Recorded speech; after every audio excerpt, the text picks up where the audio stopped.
동학생입니다. 이제 생각의 기준을 여러 가지로 이제 정리해서 수업을 했는데 그거를 구체적으로 이제 사례로 적용할 때는 어떻게 하느냐 했을 때 그 기초를 한번 해보는 거예요. 네. 자 보세요. A가 네. B를 네. 그럼 B를 뭐 한다 이렇게 되잖아요. 네. 피한다. 네. 이게 이제 기본 구조거든요. 네. 그 실제적으로 학교에서 배울 때는 네. 요거는 주어니까 이게 주어죠. 주어. 네.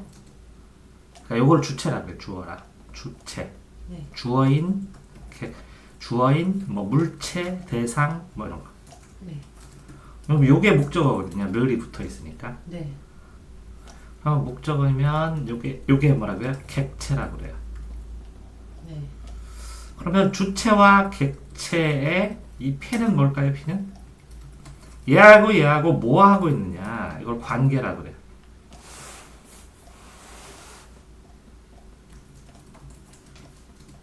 네. 그러면 이게 S랑 A랑 B랑 P한다 이렇게 됐어요. 그러면 내가 사과를 먹는다. 네. 내가 너를 만난다 이렇게. 네. 내가 돈을 꾼다 이렇게. 네. 근데 이게 물체잖아요. 객체가 물체면 이게 사물이게 되면 요 사물을 주는 사람 내가 너에게 이렇게 이게 물건이 되면 사람이 추가로 나와요. 그러면 이렇게 나와요. 그러면 요 객체를 소유한 사람. 그래서 보통 영어에서 여기를 다이렉트라고 요게요 물건이니까 이건 사람이니까 요거를 IO라고 그래서 간접 목적어라고 해요. 인다이렉트 오브젝트 해가지고 네. 요거를 간목이라 그러고 요 물건은 직접적으로 내가 사과를 먹잖아요. 네. 내가 돈을 꾸잖아요. 너의 돈을. 네. 너의 돈을. 그러면 이거를 직접 목적어라고 그래요. 이걸 직목. 그러면 오형식 영어가 나오는 이유가 요 P가 아니라 V, 동사의 종류에 따라서 나오는 거거든요. 네. 그러니까 오형식이 영어로 나오는 것처럼 주어하고 동사로 완전히 끝나든지 동사의 종류예요. 종류. 5가지의 종류. 동사로 했는데 내가 나는 학생이다. 학생? 나는 이다잖아요. 이다 학생. 그래서 요거 보어로 이 동사를 보충하든지 아니면 내가 먹는다 사과를 그렇게 간단하게 끝나든지 내가 꾼다 돈을 너에게 이렇게 되든지 아니면 이 동사가 있으면서 이 주어 동사 관계를 해서 여기에서 연결해 가지고 이게 목적어고 이게 목적 보어고 이게 주어 동사 관계 그래서 이게 목적어고 이게 보어고 해서 이렇게 오형식으로 하든지 그래서 5개의 종류가 나오는데 네. 이걸 간단하게 쓰면 이렇게 되는 거예요. A가 있고 B가 있고 관계. 네. 그런데 여기 사람이 있는 거예요. 거기다가 보세요. 이런 관계 내가 너에게 돈을 꾼다. 그런데 여기에서 이제 조건 같은 게 있죠. 조건. 어떤 조건으로 끄느냐. 이걸 자세히 보면 꾸면 그래서 나중에 어떻게 하느냐 그렇죠 효과가 있어요. 이 조건을 요건이라고. 내가 너에게 돈을 꾸는데 너가 미성년자일 때는 조건이 달라져요. 네. 이 조건은 그럼 어디서 발생하느냐 이 주체가 어떠냐 이게 어린이냐 아기냐 네. 나냐 누구냐에 따라 다르고 요 객체가 무엇이냐 요 사람의 무엇이냐 하는 거에 따라 조건이 다 달라져요. 네. 그럼 조건은 또 다른 말로 보면 원인일 수 있어요. 원인. 네. 어떤 원인에서 어떤 효과, 어떤 결과를 보느냐 하는 것만 따지면 거의 모든 생각할 수 있는 것들이 다 정리가 된다고 판단을 해요. 왜 그렇게 판단을 하냐면 법률 조항이 이렇게 돼 있어요. 법이. 그러니까 법으로 치면 법은 명확하잖아요. 다툼이 있을 때 판단의 기준이 되잖아요.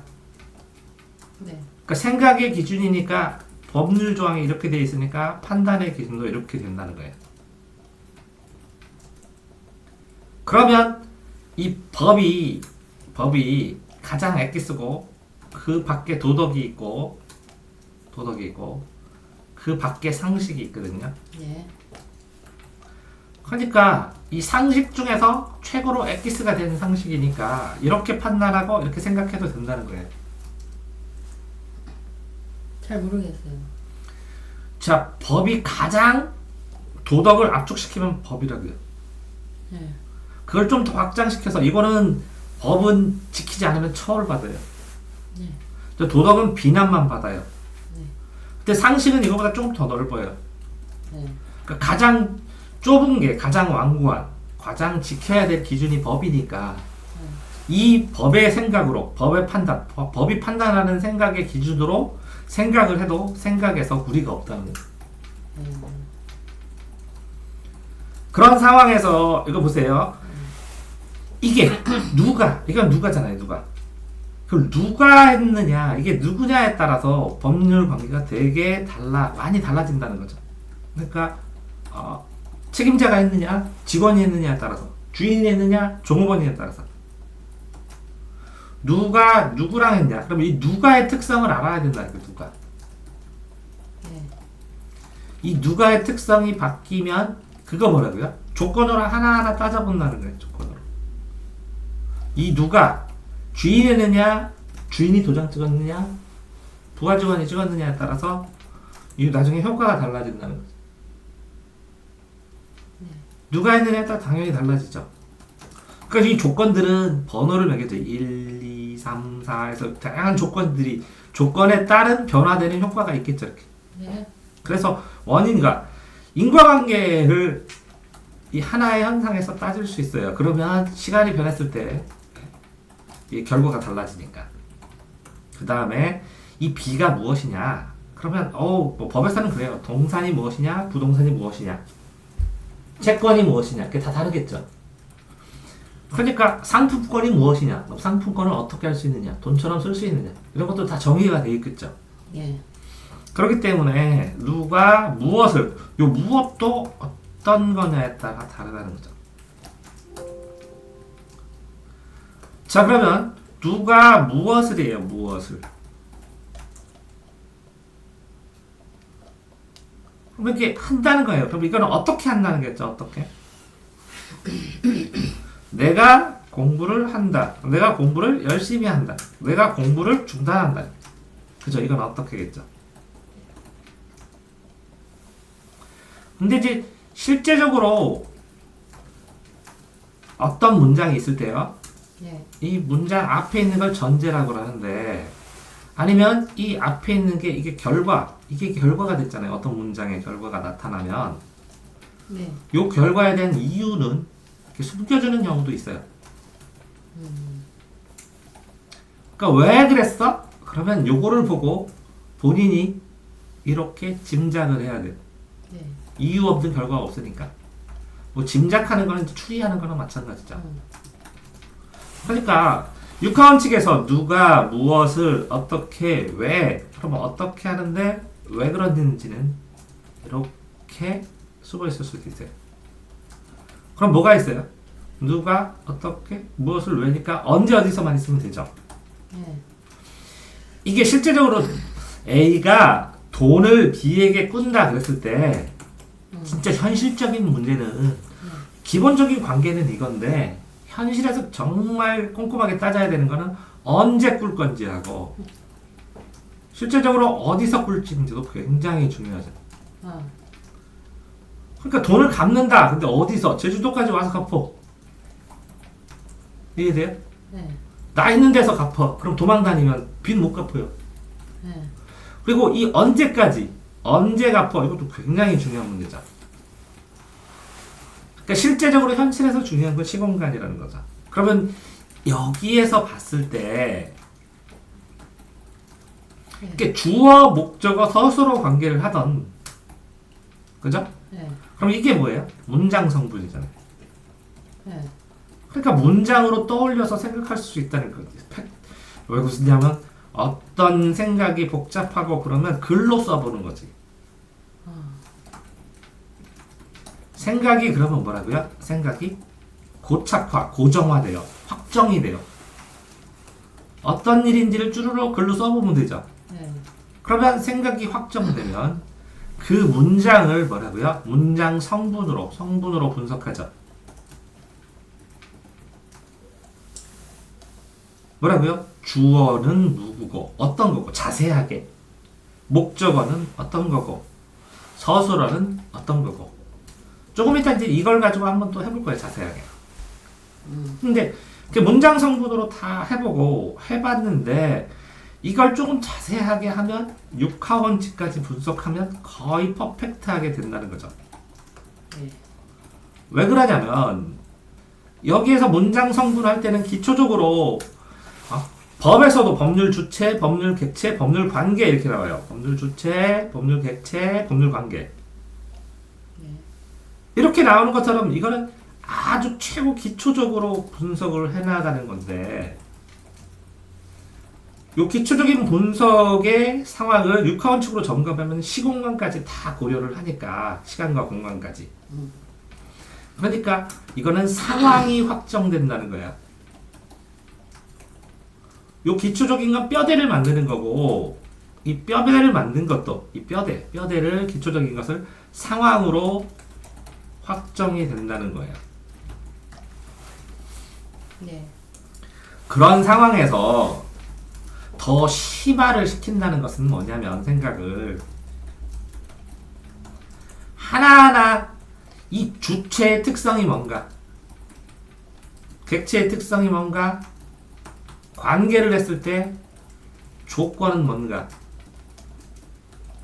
그 조건에 따른 효과는 뭔가 이런 거 똑같죠. 어떤 현상이 일어났는데 6하원칙에 따라서 어떤 상황을 썼는데 네. 그러면 누가 이익이 되냐는 거죠. 왜 하필이면 그걸 했냐는 거죠. 네. 그러면 요거에서 이 누가를 어떻게 조건을 변화시키면 효과가 다 달라지겠죠. 저 사람한테 돈을 꾸는 게 아니라 이 사람한테 돈을 꾸면 다른 사람한테 네. C한테 그러면 효과도 달라지겠죠. 네. 그런 것처럼 조건을 변화시켜주면 이 6하원칙의 상황이 변화된다는 거예요. 변화되면 그 주체나 객체들을 변화시켜보면 하나가 아니라 두 개가 되죠, 상황이. 네. 그러면 비교를 할 수가 있는 거죠. 네. 이렇게 비교를 할 수 있게 되면 심화가 된다는 거죠, 생각이. 네. 이해되세요? 네. 자, 뭐 간단하게 이제 관계 자체는 그래요. 지금 이렇게 나온 것처럼. 그러면 이제 이거 너무 복잡해 보인다. 그럴 때 주체 정하고 주체가 어떤 것을 뭐 이게 누구 것일 수도 있으니까 어떻게 한다. 주체, 객체 관계를 먼저 확정하면 뼈대가 되는 거예요. 네. 그러니까 A, B의 관계예요. 그냥 A, B의 관계. 그러니까 A와 여기서 B, A와 C가 B를 가지고 뭐 하냐. A와 C가 뭐 P를 가지고 뭐 하냐 해도 되고. 그러니까 사람 둘이, 자 간단히 얘기하면 사람 하나가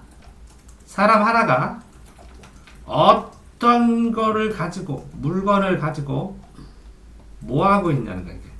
뭐 하고 있냐. 이제 A와 B가 여기 뭐라고요? 감정이 상했다. 감정이 상했다. 이렇게 해도 되죠. 네. 그러면 A는 어떤 상태에 있었고 B는 어떤 상태에 있었고 A의 입장과 B의 입장이 다르잖아요. 네. 그러면 그 사람의 접점이 어쩌냐는 거예요. 그럼 똑같이 논술할 때도 했었죠. 이렇게 되면 먼저 A의 입장이 있고 B의 입장이 있는데 A는 여기가 반절이면 여기까지 원했는데 B는 여기까지 원한 거지.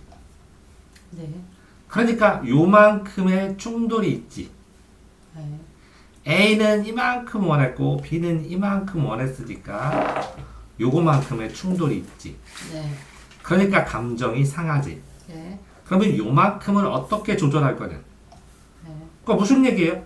요만큼은 서로 인정한다는 거야. 너 그럴 수도 있다고. 요만큼은. 하지만 논점이 되는 게 이게 뭐라고요?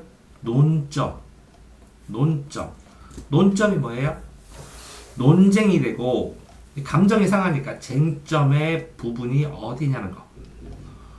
요걸 명확하게 찾아내는 게 어렵다는 거죠. 쉽지 않다는 거. 네. 근데 요거 가지고 놀 거는 아니라는 거지. 여기 빗금친 부분은. 요 부분이 아니라 요 부분. 요 부분을 잘라야 된다는 거죠. 이렇게. 잘라서 몇 대 몇으로 서로 타협을 할 것이라는 거죠. 네.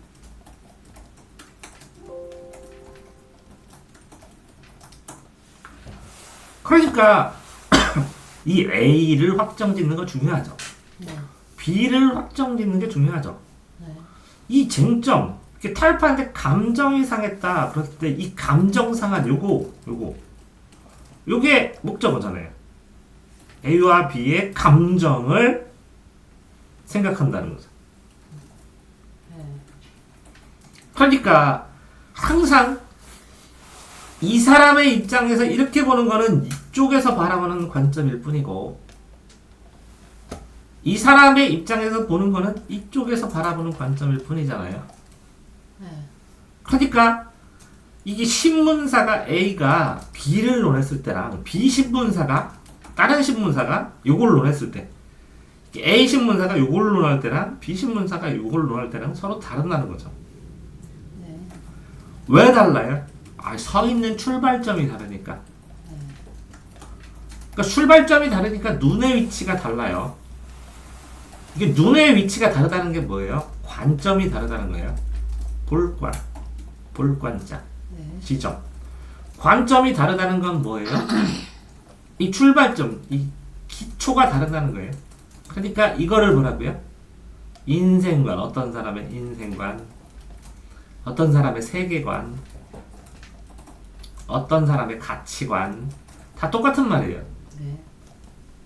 그 가치관이든 세계관이든 인생관이든 보는 지점이 다를 수밖에 없어요. 네. 왜? 서 있는 위치가 다르면 눈의 위치가 다르고 출발점이 달라요. 그 출발점이 다르니까 바라볼 수 있을 때 보이는 각도가 달라요. 요거에 대한 보이는 각도가.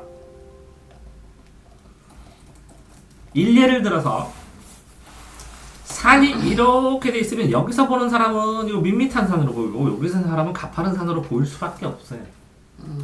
여기서 보면 양쪽이 다 보이는데 그렇다고 이 사람이 보는 만큼 못 봐요. 네. 이 사람은 이렇게 살아도 상관없어요. 여기 있는데 왜 여기 와갖고 양쪽을 비교하면서 가요? 그냥 올라가면 되지. 네. 이 사람과 이 사람의 관점은 다 다를 수 있고 이렇게 또 단순한가요? 세상이 아니요. 복잡할 수도 있으니까 출발점이 다르고 눈이 다르면 관점이 다 다르고 인생관, 세계관, 가치관, 해결 방법도 다 다르다는 거죠. 네. 자, 여기까지 됐죠? 네. 자, 예를 들어서 자, 사례 1로 한번 봅시다. 기초적인 걸 했으면 자, A가 자, 이렇게 되는데 사과를 사과를 먹는다. 먹는다. 근데 이게 그냥 가장 기본적인 형태예요. 문장 써있는 글로 썼을 때. 내가 사과를 먹었다. 그럼 언제 먹었냐? 아침에 먹었냐? 거실에서 먹었다. 뭐 여러 가지. 현실적인 문제에서 중요한 건 뭐라고요? 시공간. 시공간에서 뭐예요? 여기 인간의 이야기가 나와요. 안 나오기가 드물어요. 그러면 시공간에서 인간의 이야기. 그러면 인간 대신에 뭐라고요? 강아지가 사과를 먹었다 해도 되잖아요. 네. 이걸 다른 걸로 이 주체가 누구냐를 바꾸는 거에 따라서 자, 그 다음에요. 아기가 사과를 먹었다 하고 할머니가 사과를 먹었다 하고 출근하는 아빠가 사과를 먹었다 하고 다 다르죠, 느낌이. 네. 이 인간이 다르는 것 따라서 요게 인간이 이 주체의 변화에 따라서 엄청나게 다양한 이야기들이 생겨요. 네. 그러니까 다양한 이야기의 변화는 이 확정된 이야기에서 뭐라고요? 육하원칙으로 상황을 확정된 상황에서 육하원칙을 변화시키면 굉장히 다양성이 나온다고요. 자, 그러면 A가 사과를 먹는다 그래요. 그러면 요거만 보고도 요 인간은 뭐 하나 확정 쳤어. 나라고 쳤어. 내가 사과를. 근데 요 사과도 이거 먹는다 그랬죠. 네. 먹는다. 이 사과도 이래서 뭐라고요? 배경 지식이 중요하다는 거예요. 그러니까 사과의 종류, 사과의 느낌, 배경 지식에 따라서 굉장히 다양한 사과들을 생각할 수 있어요. 그렇죠? 자, 아기가 사과를 먹어요. 뭐라고요? 소꿉장난하면서. 그럼 진짜 먹어요? 아니요. 그 모형 사과 있죠? 네. 모형 사과를 먹는 척하면서 먹었다 그러잖아요. 아, 맛있다 그러면서. 네. 이것도 먹는 거예요. 네. 그러니까 안 먹었는데 먹었네요. 네. 저 인간을 아이로 바꾸면 그렇게 되고요. 요게 만약에 이게 황금 사과라고 쳐봐요. 네. 그럼 이게 금으로 되어 있어요? 황금 사과가?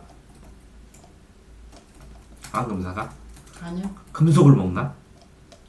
실제로 황금 사과인데 황금으로 만들어진 사과예요. 그럼 까가지고 금으로 팔아요. 이럴 수 있죠, 동화책에서는. 네. 그러면 금속을 먹어야 되잖아요. 네. 그러면 이게 사람이 금속을 못 먹잖아요. 네. 이런 것처럼 이 사과를 뭘로 하느냐에 따라서, 자, A가 사과를 먹는다는데 이게 애플이에요, 애플. 이렇게 마크 이렇게 되나? 그럼 주식 산 거네. 네. 이해됐어요? 네. 이런 것처럼 이 사과를 뭘로 바꾸느냐에 따라서 네. 이 먹는다는 행위는 엄청나게 달라져요. 그러니까 해석이라는 게 붙는 거예요. 그래서 자, 생각이라는 것을 추가로 한다는 것은 무슨 뜻이냐면 A와 B에 따라서 이렇게 금방 전했죠? 네. 요게 어린이면 이게 뭐라고요? 장난감 사과 모형이 되니까 장난감 사과인데 이걸 먹는다는 것은 먹는 척 한다는 게 되죠. 네. 어린이면. 이게 아이인지 이게 투자자면 뭐라고요? 내가 사과를 먹는다. 그럼 애플을 먹는다. 그럼 뭐라고요? 주식 투자잖아요. 네. 그 다음에 이게 황금 사과다. 그러면 이거 금속을 먹을 수 있으니까 이건 신화적인 거잖아요. 신화의 사과. 네.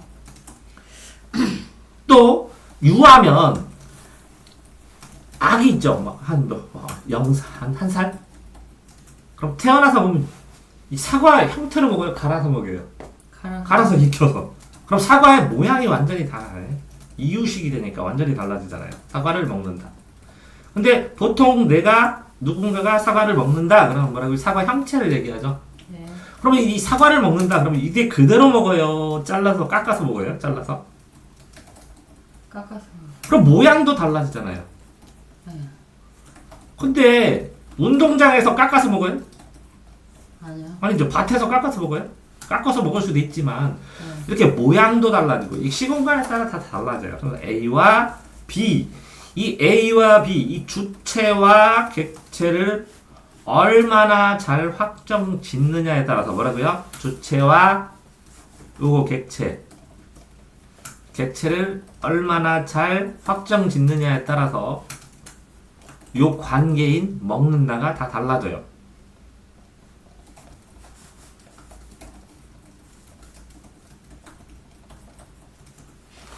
자, 그런데 아침에 사과는 저녁 사과는 똥이라고 했나? 네. 왜 그런 이유를 좀 찾아봐야겠지만 이게 시간에 따라 달라지죠. 네. 좀 공간에 따라서 달라지고 이게 사과가 아니라 사과 음료일 수도 있잖아요. 그죠? 네. 그러면 A가 사과를 먹는다. 그러면 사과 주스를 먹는다. 오늘은 사과, 내일은 오렌지. 이렇게. 그럼 관계가 이 시공간에 따라 달라지고 요 상황에 따라서 A와 B에 따라서 다 달라진다는 거. 네. 이게 생각의 기초라는 게 기초.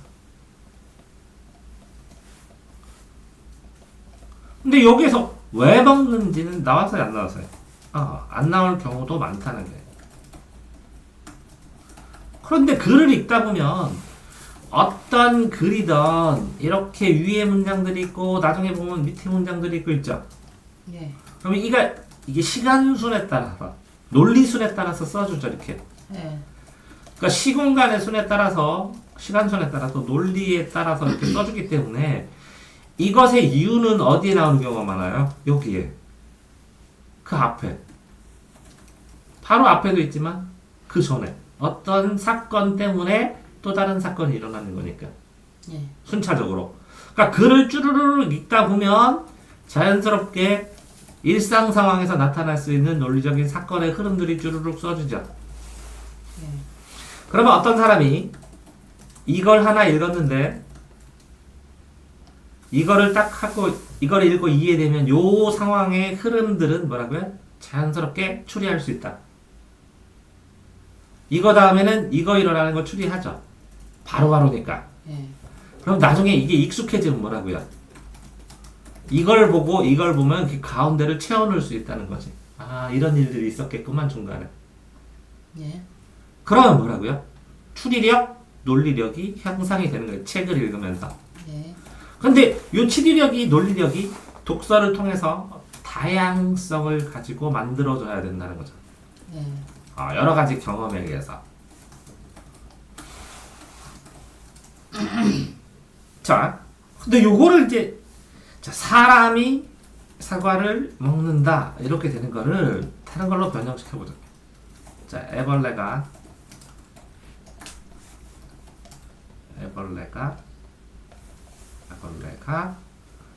자, 사과를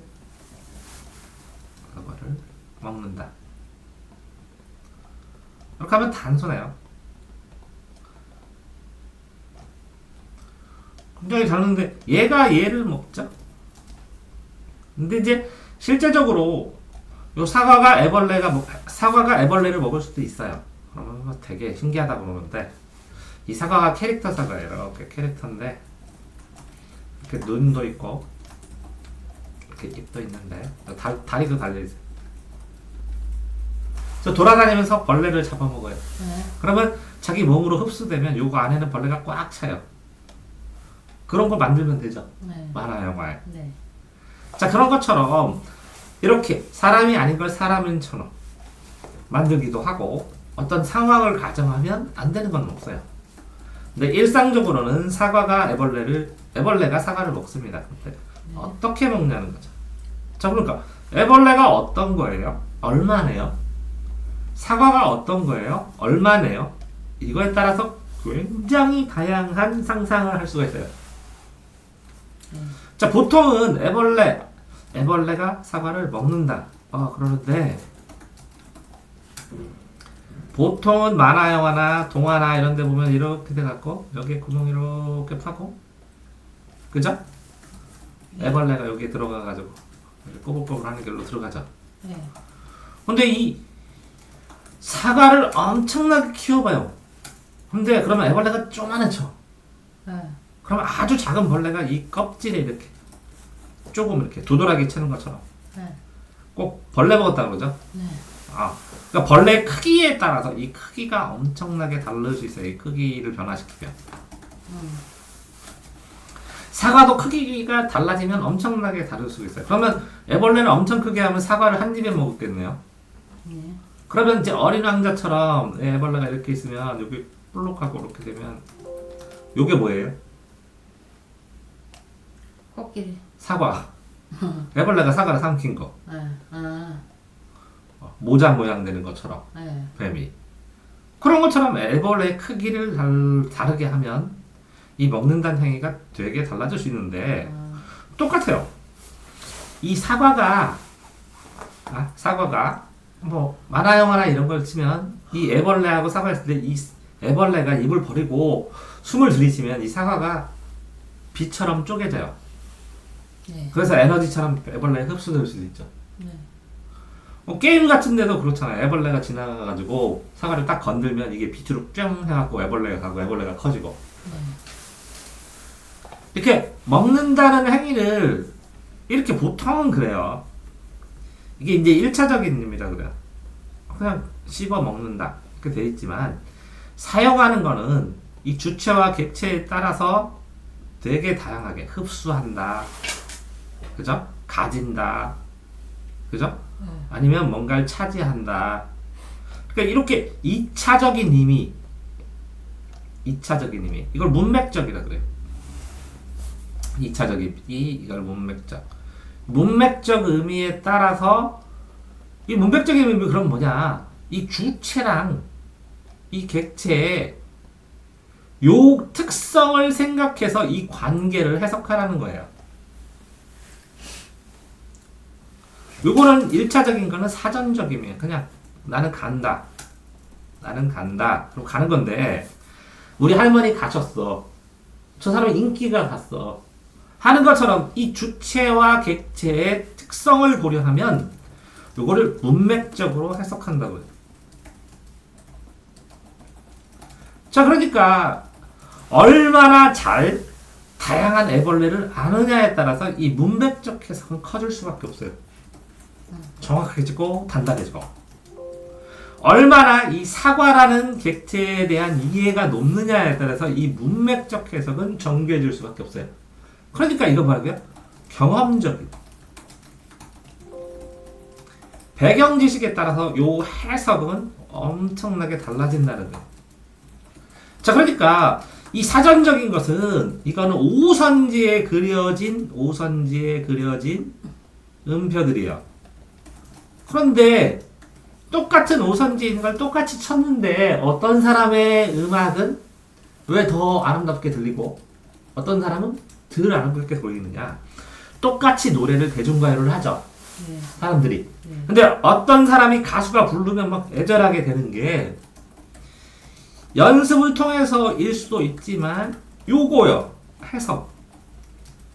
요거를 오선지에 있는 음표를 해석하면서 읽을 때 그 음표에 나오지 않는 플러스 알파의 여러 가지 이 박자라든가 늘어짐이라든가 그것들이 이 사람들한테 전달되는 것들이 완전히 다른 거예요. 해석이. 자, 그러니까 자, 여기서도 다시 한번 살펴보시면 그러니까 복잡하지 않다는 거예요. 여기에 나와 있는 항상 어떤 것을 하면 제일 첫 번째 뭘로 만들으라고요? 문장으로 만들어야 돼요. 책을 읽을 때도 이 문장 속에서 뭘 찾아야 된다고요? 주어, 목적어, 서술어를 싹 찾아야 돼요. 그런데 보통은 이 주어가 있고 목적어가 있고 서술어가 있으면 요걸 꾸며줘요. 이거를 관형어라고 해요. 관형어.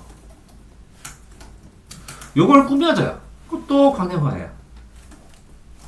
그러니까 주체와 목체. 이러니까 수식어. 이거는 수식어예요. 수식어. 꾸며주는 거야. 이거는 피수식어예요.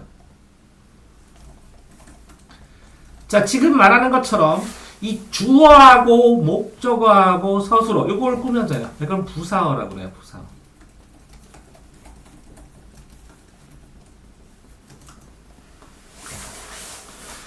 여기에서는 뭐라고요? 주체. 여기서 뭐라고요? 객체. 여기서 뭐라고요? 관계인데 제가 그랬잖아요. 주체와 객체의 특성에 따라서 예. 이 관계가 달라진다고.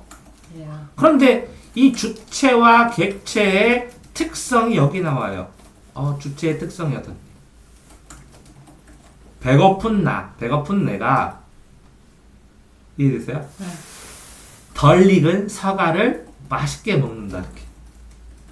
네.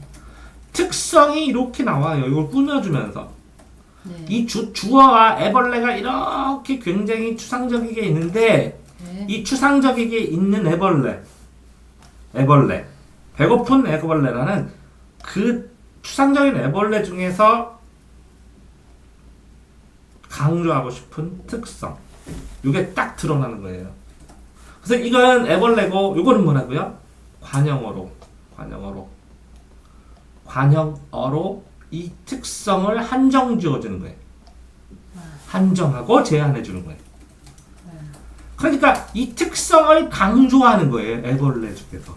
그러면 이 목적어, 객체의 이 주체의 특성, 객체의 특성을 강조해서 이 특성 때문에 배고픈 내가 덜 익은 사과인데도 맛있게 먹는데 어떻게? 맛있게 이렇게 부사어로. 부사어는 뭐라고요? 장소, 방법, 시간, 목적, 이유,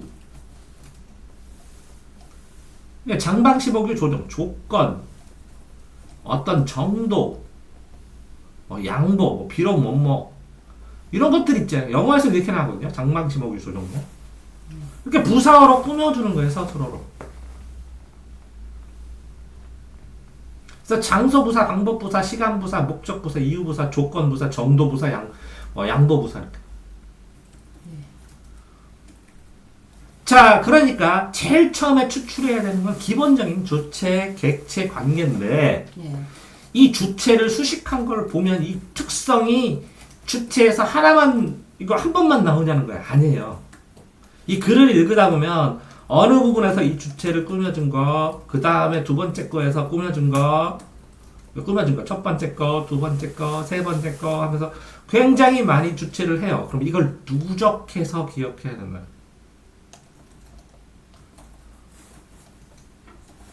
그러니까 주인공이 나오면 주인공의 특성들이 뚝 나와요. 근데 이게 써준 특성도 있지만 뭐 말과 행동에 대해서도 보고서 확정지어서 계속 캐릭터를 만들어야죠. 그러니까 이 A 캐릭터와 A와 B가 이걸 뭐야? A와 B가 사랑한다 라고 했을 때 A 특성과 B 특성에 따라서 이 사랑하는 방식이 다 다르다고요. 그렇죠? 아빠가 아들을 사랑한다 했을 때는 아빠의 특성에 따라서 성향에 따라서 자녀를 사랑하는 방식이 다 다르다고. 그러니까 주체를 확정시켜야 돼. 항상 이 주체는 인간일 가능성이 많잖아요. 그럼 객체를 확정시켜야 돼. 그 다음에 무슨 관계인가를 쓴 다음에 이 주체를 자세히 분석해야 이 관계가 이해된다고. 객체를 자세히 분석해야 관계가 이해된다고. 그러니까 결국은 이 주체를 분석하고 객체를 분석하는 게 어디 나오냐? 글에 다 나온다고 이렇게. 그래서 주어, 목적어, 서술어, 관형어, 부사어 하면 다 해요. 감탄사 빼놓고. 문장 성분 다 한 거야. 그러니까 실제적으로 자 어떤 생각을 하던 뭐를 하던 항상 첫 번째 뽑아야 되는 게 뭐라고요? 첫 번째 뽑아야 되는 거는 주체. 왜? 이 주체는 시각이 달린 거잖아. 어디서 볼 것이냐? 누구를 중심으로 보는 거지? 내 얘기인지 누구 얘기인지 시각. 근데 내가 딸에게 돈을 준다 그러면 딸이 나에게 돈을 받는다 했을 때는 또 느낌이 다르잖아. 시각이. 이해돼? 그런 것처럼 시각 관점을 잡아야 되니까 주체를 봐야 되고, 두 번째는 뭘 봐야 돼요? 뭘 가지고 뭐냐고. 객체. 객체를 보다 보면 객체를 확정하다 보면 뭐가 보여요? 쟁점이 잡힌다고. 뭐가 내가 집을 산다 했을 때는 집값에 대한 쟁점이 된다고. 주체의 마음이 객체를 바라보는 시각이 쟁점이 되겠지. 그러면 세 번째는 뭘 봐야 돼요? 관계를 봐야 합니다. 이 관계를 할 때는 제가 뭐 봐라 그랬어요? 꼭 시공간은 고려하면서, 시간과 공간을 고려하면서, 그러면서 뭐 봐야 된다고요? 관계는 주체, 객체, 관계를 봤을 때 육하원칙으로 확정을 지으라고.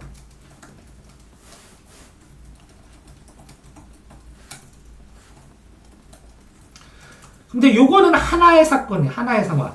한 개의 상황, 하나의 상황. 요 3번의 관계를 육하원칙을 변형시켜 보면 지금 상황이 A에서 B로 갈지, B에서 이렇게요. 여기에서 1로 갈지, 1로 갈지, 1로 갈지 이게 뭐라고요? 변형시키는 거예요, 변형. 그럼 이건 뭐라고요? 방향성. 주체를 살짝 육하원칙에서 주어를 바꾸면, 목적어를 바꾸면, 내가 가방을 산다. 가방 말고 시계로 바꾸면 그럼 달라져요. 육하원칙에 하나만 바뀌어도 방향성이 확 달라져. 이렇게 변형시키면 이 3번과 4번에 따라서 뭘 할 수 있어요? 비교가 가능해져.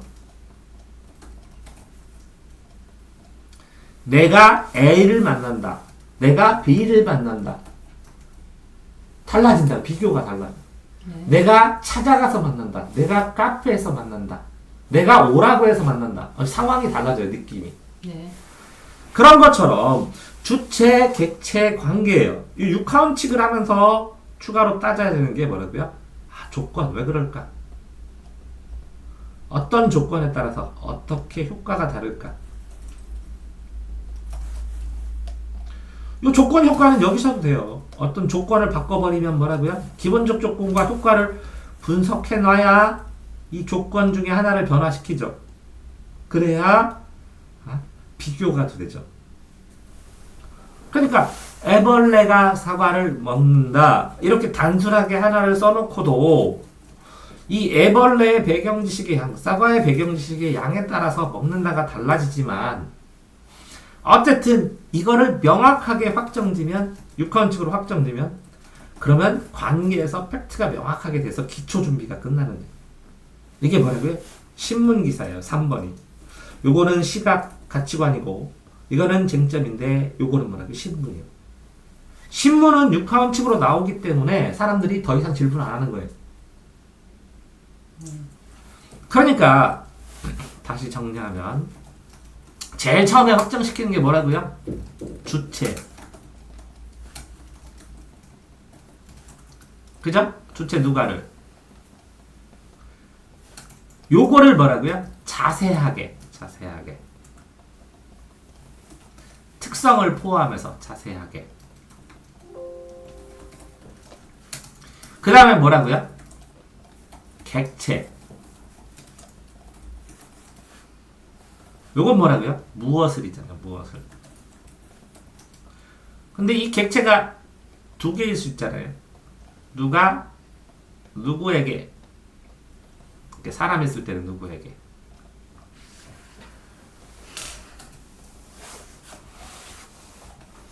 자, 누가 누구에게 무엇을.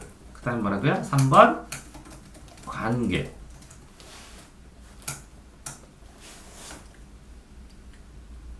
근데 이렇게 주기 위해서 요 관계를 하면서 뭐예요?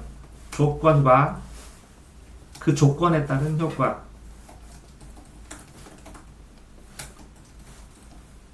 그 다음에 왜 그렇게 하는지. 그걸 통째로 해서 나중에 보면 육하원칙을 다 하나하나 점검을 하면 완결된 상황이 되기 때문에 신문처럼 완결 상황이 되기 때문에 신문처럼 사람들이 더 이상 궁금하지 않게 명확하게 써주는 거야. 네. 자, 그런데 이거는 뭐라고 그랬어요? 주어라고 그랬고, 요거는 목적어라고 그랬고, 요거는 서술라고 그랬어요. 그런데 요걸 특색을 설명해 주는 것. 그러니까 특색을 설명해 주는 것. 특색, 특징 이렇게 설명해 주는 건 관용어라고 그랬고, 요거를 좀 더 상세히 설명해 주는 거는 부사어라고 그랬어요.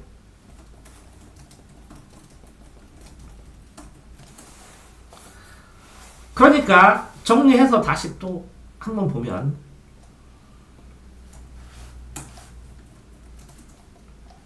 이 가운데는 요거는 시간이에요, 시간. 아, 시간. 시간은 옛날부터 지금까지 올라오니까 요거는 시간.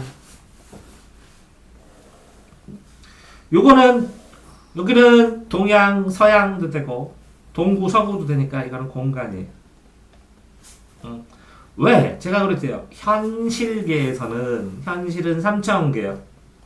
현실계에서는 시공간 안에서 벌어지기 때문에 가상의 공간, 머릿속에서는 상관이 없겠지만 현실계에서 더 중시하는 건 시공간부터 확정되는 게 맞을지도 몰라요. 네. 시공간에서 여기에서 이게 우주의 중심은 나니까 좌표평면은 나예요, 다. 내가. 그죠? 근데 누구를 그랬을 때 자, 공간적으로는 이렇게 떨어져 있고 시간적으로는 하나, 둘, 셋, 넷 이렇게요. 옛날에 내가 얘를 B를 그죠? 목적어를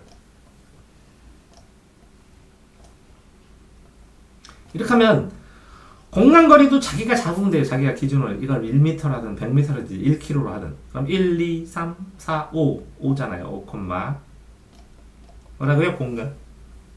시간은 하나, 둘, 셋, 넷 4년 전에 5,4 그러니까 이 사람 좌표는 5,4예요. 내가 이 사람을 만났다 했을 때 네. 이렇게 모든 걸 수치로 표현할 수 있어요. 다만 여기는 뭐라고요? 지인들. 여기는 뭐라고요? 가족들. 여기는 직장 동료들.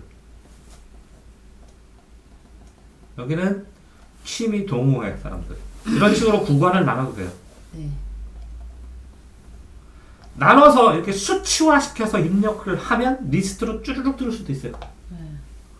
어쨌든 이 주어가 뭐라고요? 목적어를 만났다 이렇게 관계가 딱 나오는 거예요.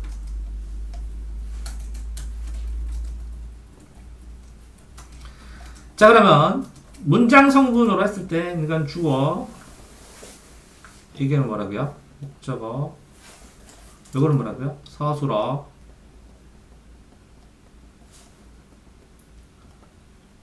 근데 요 시공간은 뭐라고요? 부사어 요 주어의 특성을 설명하죠. 요 목적어의 특성을 설명하죠. 그럼 이건 관형어.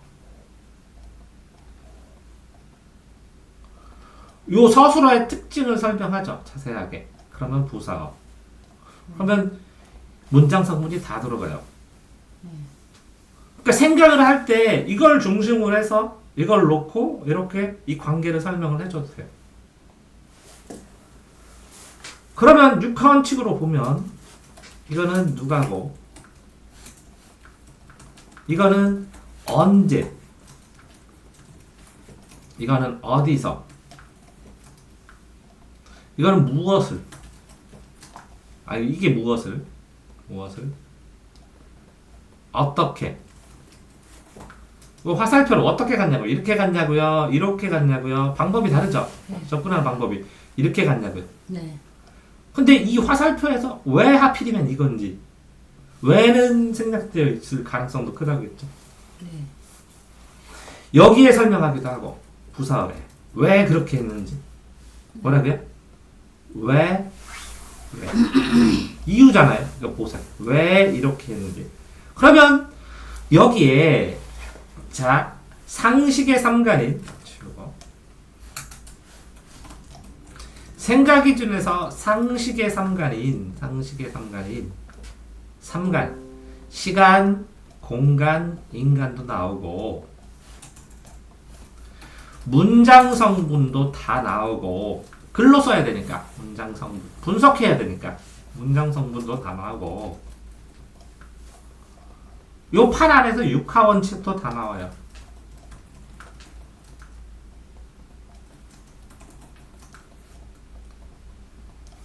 그러면 글로 써있는 문장 성분을 육하원칙으로 분석하는데 실제로 시공간 인간이니까 시공간에서 이 인간의 관계 인간과 인간의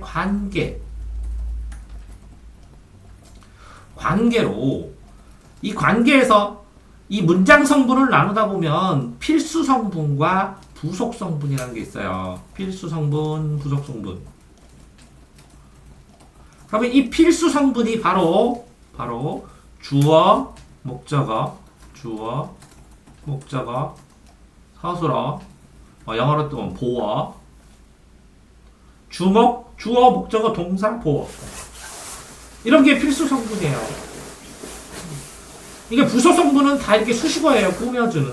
이거는 수식어.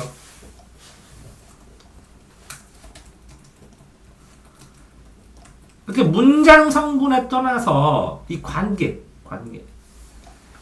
이 필수 성분을 기본으로 해서 부속 성분으로 확정지면서 특성들. 왜 이건지. 왜 이 목적어인지. 왜 이 서술어인지를 생각을 하게 되면 네. 그러면 육하 원칙처럼 상황이 완벽하게 정리된다는 거예요.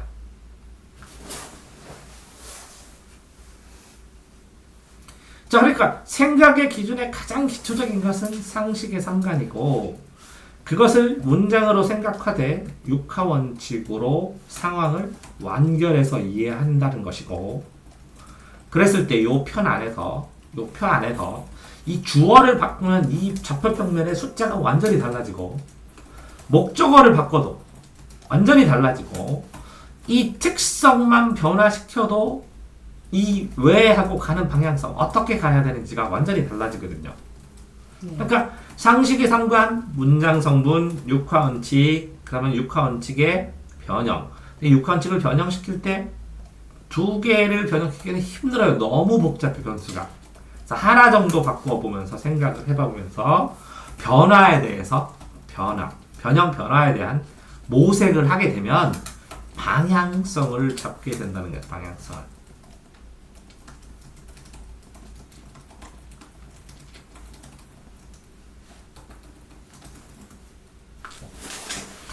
그런데 그러면 이렇게 똑같은 거 생각하는 거예요. 그러면 예를 들어서 또 생각을 해보면 자, A라는 학생이 찾아와서 자기는 서울대를 가고 싶대. 근데 이게 너무 멀어요. 네.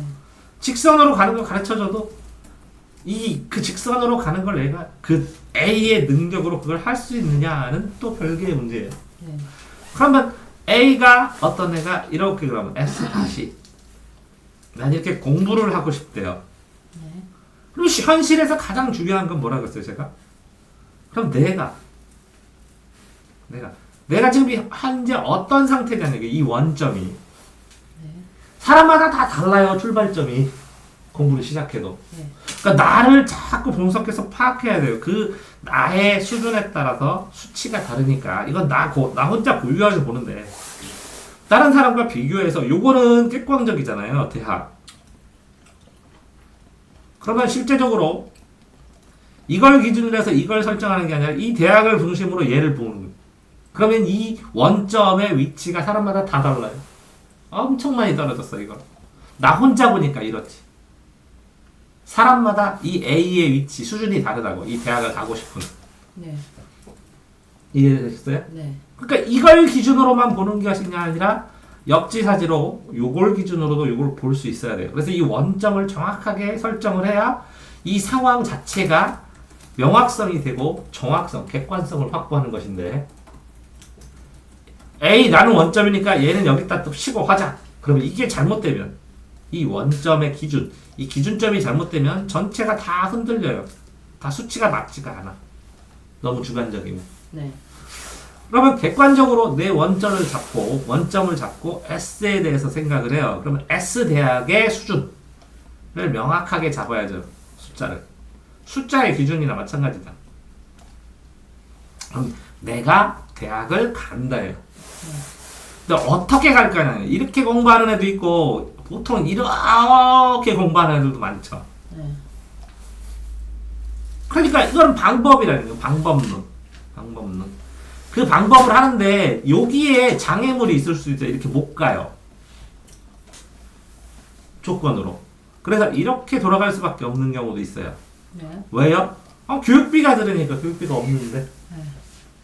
그러니까 교육비 없는 대신 이만큼 돌아가지고 인터넷 강의를 더 많이 봐야지. 이만큼만 보면 되는데 다 돌아서 이만큼 봐야 되는 경우도 발생하잖아요. 네. 이해되세요? 네. 그러니까 내가 이 대학을 입학할 수 있을까 했을 때 분석을 하면 나에 대해서 분석을 해야 되는데 나만 분석이 돼요? 이거는 교육비도 써야 되고 이 상황에서 다 해야 되면 이 내가 확장돼요. 이거는 주관적인 나야. 근데 이 바깥의 거는 뭐라고요? 나랑 관련된 부모도 나야. 우리 집이니까. 왜? 교육비도 돼야 되니까. 내 친구도 나야. 공부하려고 하는데 방해해. 그러면 이 나라는 기준이 우리 집, 우리라는 기준으로 확장되든지 아니면 나와 관련된 사람으로 확장되면 기준 자체가 되게 커져요. 고려해야 할 것이 많아지고. 대학은 그만인데 나라는 조체가 또 그래요. 내가 생각하는 나가 난가, 남들이 생각하는 나가 난가. 이해되죠? 네. 그러니까 이 나는 공부할 수 있을까? 그랬더니 사람들이 너 할 수 있어. 아이 네가 뭘 해? 나는 할 수 있는데 이렇게 다를 수도 있잖아요.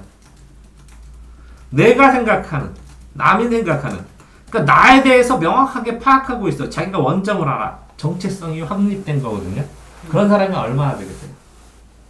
쉽지 않다는 거지. 그런데 요거를 철수가 대학을 간다. 이 철수를 남이 확정 지어봐요.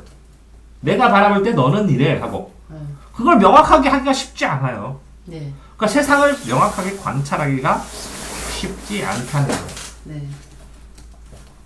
어쨌든 나 관련된 것, 우리의 특성, 특징을 명확하게 판정을 해야 되는데 요거 자체가 쉽지 않으니까 이해하기가 쉽지 않아요. 또 대학을 확정시켜야 되는데 요 장애물들이 뭐가 있는지 또 명확하지가 않아요. 알 수가 없어요. 모르는데 툭 튀어나와요. 뻔하게 예상하면 팍팍 피해가면 되는데 네. 설계 자체를 장애물을 피해서 설계를 하면 되는데 나는 글로 가려는데 걸려요. 나는 공부하려고 하는데 설날이래요. 네. 그래가지고 제사 지내러 가야 된다고 하든지 설날이니까 여행 가재요. 그럼 나 공부 못 하잖아요. 나 공부할 거 안 해 그래요? 그럼 평소에 하지 그럴 텐데. 네. 이해되셨죠? 자, 그러니까 이 주체를 확정짓는 것도 쉽지 않고 이 객체를 확정짓는 것도 쉽지 않고 이 관계를 확정져야 되는데 이 관계를 확정짓는 사이에 있는 조건들 요게 명확하지가 않으면 그러면 물어보죠 사람들이. 네. 아니 돈 꺼주신다는데 이자율이 어떻게 돼요? 뭐 이렇게 하면서 네. 그럼 이 이자율에 따라서 지금 이제 부동산 상황도 현재 부동산 아파트 값도 떨어지고 이런 상황도 이자율이 올라가는 거에 따라서 부담감이나 이런 거에 따라서 엄청나게 다양하게 막 변수들로 바뀌잖아요. 그런 것처럼 이 조건 하나를 이해하는 게 쉽지 않다는 이 조건에 따라서 어떤 효과가 일어나는지 이자율을 몇 프로 올리면 효과가 어떻게 돼요? 요걸 분석하는 게 그러면 이전에 있었던 데이터들 그 전에 있었던 데이터들도 분석을 해서 이게 공부하는 이유거든요. 공부하는 이유가 이자율이 이렇게 올라가면 부동산 아파트 가격이 이렇게 떨어진다라는 걸 그 전에 있었던 걸 공부를 해서 이런 조건들에서는 예전엔 이런 효과가 있었어 라고 공부를 해서 부동산 시장을 예측했더니 욕먹죠. 네. 왜? 그 전에 있었던 게 아니라 새로운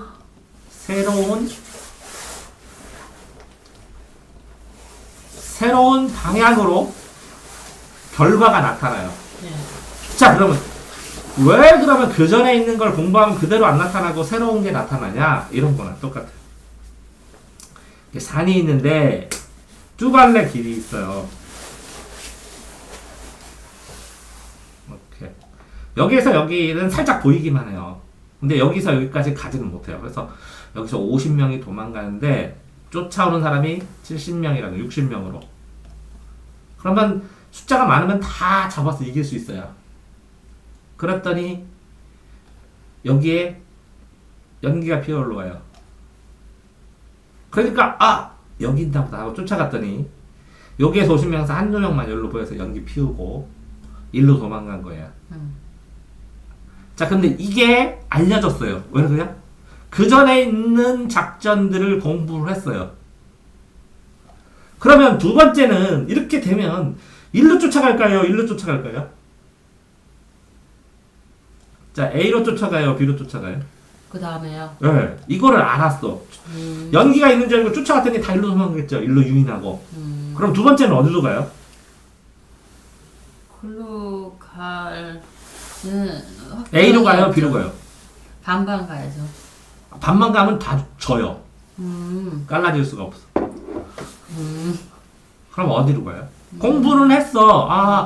A와 B 있는데 50명, 일로 몇 명 도망가고 여기다 불 키우라 그러고 이쪽으로 도망갔구나. 그래서 쫓아갔더니 한 명만 잡고 못 잡은 거야. 적 장군도 못 잡고. 그럼 어디로 가야 돼? 이걸 알아요. 그럼 어디로 쫓아가요? 모르겠네요. 아니 생각을 해보니까 이 두 번째 쫓아가는 애가 그 전에 이렇게 연기 피웠대. 이게 뭐라고요? 유인이야, 속임수야. 네. 그러니까 그 다음에는 일로 안 쫓아가고 어디로 쫓아가요? 저쪽으로. 일로 쫓아가겠지. 근데 이거는 쫓아오는 애만 공부한 게 아니라 뭐라고요? 도망가는 애도 공부했잖아. 그러니까 생각을 하니까 야, 여기에서 이 뒤에 오는 놈이 똑똑하거든, 장군이. 그러면 분명히 이걸 공부했을 거야. 이쪽으로 불 피워놓고 일로 도망갔다는 걸 알 거야. 그래서 요게 속임수라는 걸 알고 A로 쫓아올 거야. 얘는 똑똑해서. 그러니까 나는 그냥 불 피워놓고 편하게 일로 도망가면 돼. 그러면 얘는 또 속임수구나 하면서 얘는 공부하는 애니까. 네. 그러면서 이쪽으로 갈 거야. 네. 그러니까 난 상관없어. 그러니까 불 피우고 밥 먹어. 너 불 피우고 딱 실컷 도망갔대요.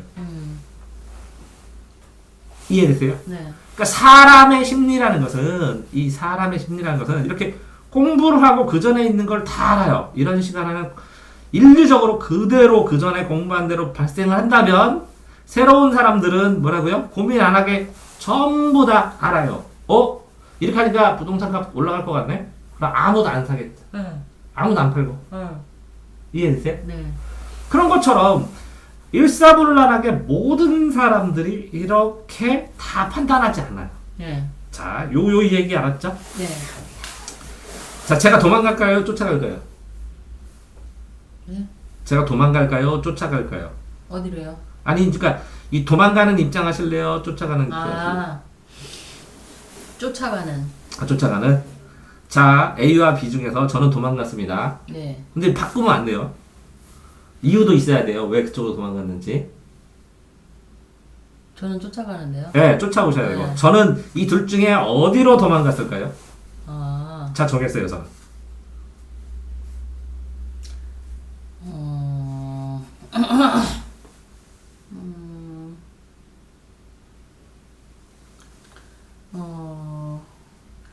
A. A요? 틀리셨네. 저는 B로 도망갔어요. 왜 제가 A로 도망갔다고 생각했어요? 뭐 그동안의 여러 가지 경험에 의해서 네. 그게 사람들이 제가. 네? 그쪽으로. 네. 많은 사람들이 네. 제 차 네. 해봤는데 네. 저쪽으로 가니까 실패를 했어. 아니지? 이쪽으로 가니까 네. 연기 쪽으로 가니 네. 실패를 해서. 이렇게 네. 이걸 보고 이쪽으로 갔을 것이다. 네. 제가 B를 선택한 이유는 여기 A로 가고서 한두 명을 보내서 B로 하면 B에 있는 애는 잡히잖아요. 네. 이해되세요? 네. 그러니까 그냥 연기 피우고 이런 복잡한 상황 속에서 얘 꽤 넘어가서 여기고 아니면 여긴데 이 한두 명 안 죽이고 다 죽으면 다 죽고 다 살면 다 산다 그래가지고 여기 한두 명 보내서 이거 잡혀갖고 죽게 하기 싫어가지고 그냥 불 피우고 어차피 50% 확률인데. 음. 얘가 머리 쓰다가 일로 갈 수도 있고. 자, 이거 속일 거야 하고서 일로 갈 수도 있고. 더 좋아서 이 상대방이 날 속이려고 할 거야 이렇게. 그러니까 속여갖고 일로 가는 게 아니라 상대방이 얘가 머리가 좋아서 처음에 뭐라고요? 1단계는 자 연기를 피우니까 속였어. 연기로 속였어. 그죠? 네. 2단계는 연기로 속을 걸 아니까 일로 쫓아올 거야. 그러니까 일로 갈 거야. 그러니까 상대방이 똑똑하니까 그죠? 연기로 속인 거를 속여서 이쪽으로 쫓아갈 거를 또 한 번 속이는 거예요. 네. 연기로 속이는 거를 2차로 속이는 거지. 네. 이해돼요? 네. 근데 어쨌든 연기로 속이려면 여기서 한두 명이 죽으니까 저는 네. 그냥 이 2차를 생각해서 상대방이 똑똑할 때니까 이쪽으로 갈 거야. 이건 속이는 거다 하면서 공부를 했으니까. 근데 얘가 공부를 하나도 안 하네요. 머리가 안 좋아. 그러면요. 연기 있네. 쫓아가. 그래요. 그러니까 나뿐만 아니라 도망가는 나뿐만 아니라 뭐라고요? 남, 타인, 주체뿐만 아니라 뭐까지요? 객체의 능력까지도 정확하게 평가가 돼야 일로 도망갈지 잡을 수가 있다. 명확하게. 네. 자, 그러니까 이 주체와 객체의 관계라는 것은 이 주체를 명확하게 파악하고 객체를 나를 알고 남을 알면 100번 싸워서 100번 이기는 게 아니라 100번 싸워 100번 지는 거는 아니다. 왜? 싸움을 안 하고 회피할 수도 있으니까. 네. 회피하면 되니까. 네. 그러니까 이기는 싸움만 하고 지는 사람은 피할 수가 있다는 거예요. 네. 이해됐어요? 자, 그런 것처럼 자, 마지막으로 이제 다 정리하면 뭐라고요? 주어하고 주체랑 객체랑 관계를 생각해라. 두 번째는 뭐라고요? 육하 원칙으로 상하를 생각하면서 요거에 이거는 필수 성분이죠. 필수 성분. 부속 성분의 특징을 확장해라. 그래서 하나의 원칙이 발생하면 조건과 효과를 변형시켜라. 조건을 변형시켜. 육하 원칙의 조건을 하나 변형시키면 효과가 달라져요. 그러면 방향성이 나온다. 생각에. 자, 이거는 뭐라고요? 생각의 뼈대를 만들었다. 이거는 뭐라고요? 생각을 확정지었다. 명확하게. 명확성으로. 명확하게 완결지었다. 명확, 완결. 그걸 가지고 뭐라고요? 이걸로 변화시키면서 심화시키고 방법을 찾았다. 그래서 네 번째, 이걸 통해서 판단하고 선택하시면 돼요.